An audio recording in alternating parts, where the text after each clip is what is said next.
In this video, we'll see how to add a new product in Hyperinventory.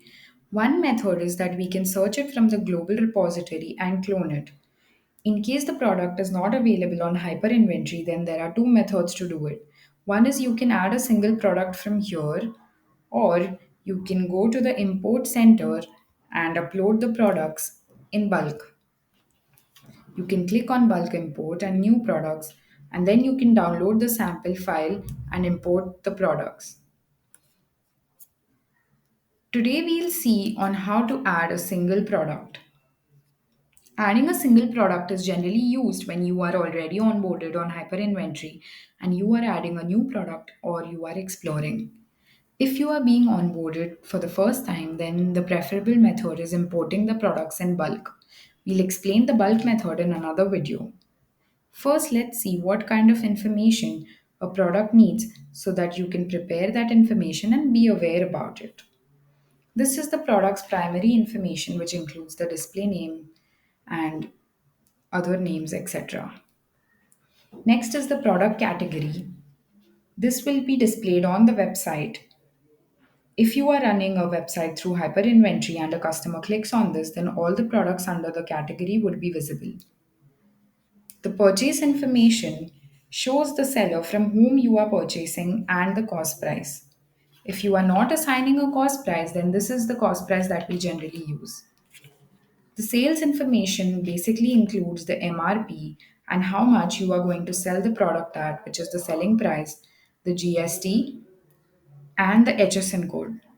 If you don't know about the HSN number, then you can look at our taxation information, which you'll see in another video. It also includes how much discount you are offering to which type of customer. Secondary information gives the customer more details about the product and helps them to select a product. Specification of a product includes if you have any technical or hardware specifications, then you can add it here. Assets basically include the media assets, which includes featured images, secondary images, and videos. SEO or the search engine optimization includes the URL of the product, which also helps to get specific keywords which can be used in Google search engine. We will have another video for what should be the SEO of your website. Features are basically the rich features of a product shown on your website, and you can also add images which will help to distinguish one product from another. Downloadable assets. In this, you can add user manuals or troubleshooting guidelines, anything which will be useful to the customers to understand the product. Now, let's have a live example on our website, imaginex.co.in. This is a website which is running on Hyperinventory. Now, let's look at this product. You will be able to see 4 to 5 images which are coming from featured images. This is the display name.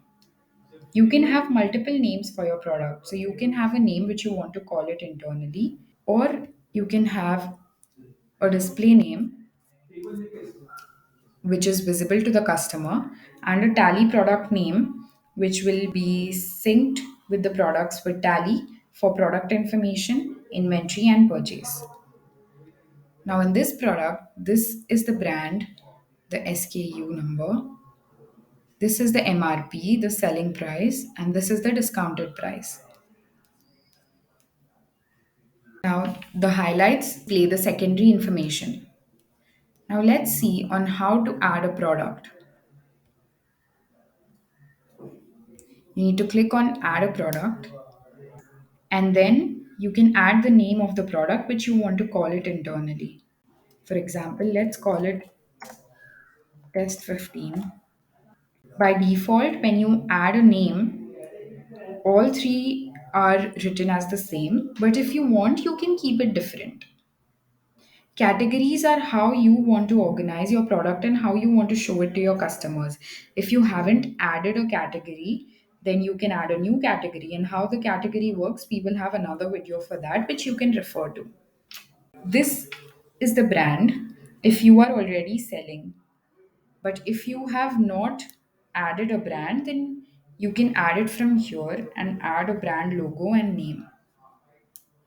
This is the model number. Now, in units, different products are measured in different ways. So you can choose any unit according to the product. UPC or Universal Product Code is very important because if you want to connect Google Shopping with Hyperinventory and you want your product to be recognized by Google Shopping and get listed when a customer is searching, then this is the code Google understands. We provide this information to Google, and when a customer is looking for this product, Google understands that this is the code which is specific to these kind of products. So when a customer searches on Google, it gives priority to your product. SKU is your internal stock unit. Now, the country of origin and manufacturer are very important from the government's perspective. Now, if you have multiple products, then you can use the product attribute group feature to create variants, which we'll discuss later. Now, in product image, you can add primary images which will be viewed by the customer. We recommend that you add at least 4 to 5 images from different angles explaining the use case or how the product looks and the dimensions so that the customer can make an informed decision. Two methods are you can either add an image or you can drag and drop. Now, the sales information. This information is very important to set the pricing and discount of a product. The MRP is the maximum retail price which is set by the government and nobody can sell it for more price than this. Selling price is the base price at which you want to sell a product at. The MRP and selling price could be different. In India, GST is set for certain products. The HSN code is set for taxation purposes and is very important for invoicing. Now, for example, you can keep the MRP as 1000, the selling price as 900, and the tax at 5%.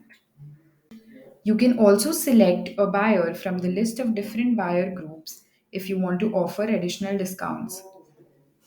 In this, everyone, premium, retailer, and wholesaler, will be present by default in your account. Now, if you choose everyone, they are the customers who come to your website without even registering or logging in and can see all the additional discounts, which means that the discounts are available for everyone.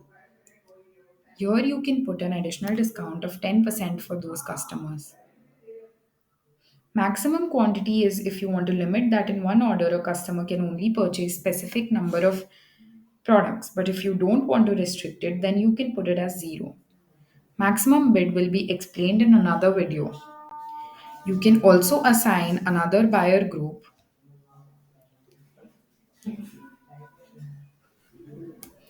You can choose the premium option. If you have a set list of premium customers, then you can add them. And then you can give them an additional discount of 20%.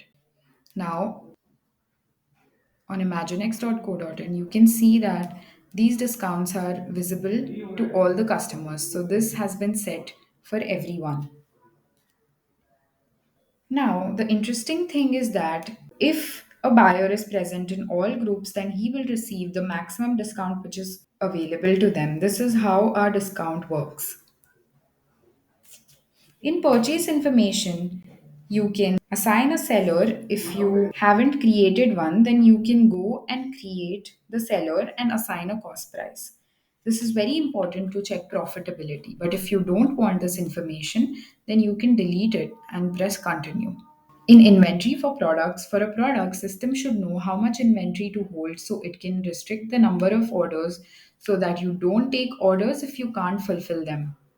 Our system supports multiple warehouses, so you can choose a warehouse, and we have another video which shows how to manage warehouses. Opening stock is the stock that is available when you are onboarding onto the hyperinventory. For example, the opening stock is 10.